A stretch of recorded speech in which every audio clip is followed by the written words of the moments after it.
এই যে দেখো, বছরের প্রথম দিনে এখন আমরা তুলছি হলো আমাদের এখানে পালং শাক আর ধনেপাতা লাগিয়েছিলাম। পালং শাক দিয়ে একটা রেসিপি করবো, এই জন্য পালং শাক গুলো তুলছি, ধনেপাতাও কিছুটা তুলবো। মিনি গার্ডেন,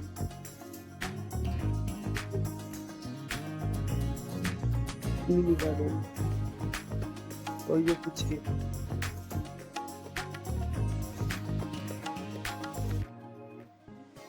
কিসা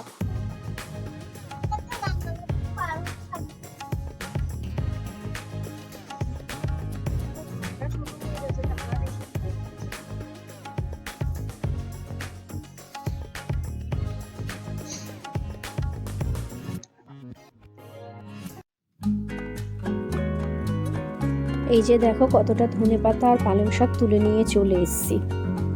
এরপর দেখো পালং শাকটা দিয়ে একটা রেসিপি বানাবো, তার জন্য আমি ড্রাই রোস্ট করে নিচ্ছি কাঁচা বাদাম, ছোলার ডাল, শুকনো লঙ্কা আর একটু হলো তিল।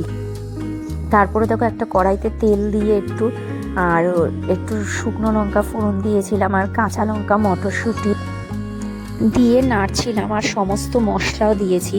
তারপরে একটু পালং শাকটা কুচিয়েছিলাম, পালং শাকটাও দিয়ে দিয়েছিলাম, সেটার ভিডিও ক্লিপ নেওয়া হয়নি। আর ওপরে কিছুটা ধনেপাতা কুচিও দিয়েছি। আর যে ড্রাই রোস্ট করেছিলাম বাদামটা, সেটার পেস্টও মিক্সড করেছি। এটা তৈরি করছি আমি মালাই পালং। আর তার মধ্যে ওপরে দিয়েছি একটু কস্তুরি মেথি, আর তার মধ্যে পনির কিউবও মিক্সিং করেছি। পনির কিউবটা অপশনাল, তোমাদের ইচ্ছে হলে দেবে।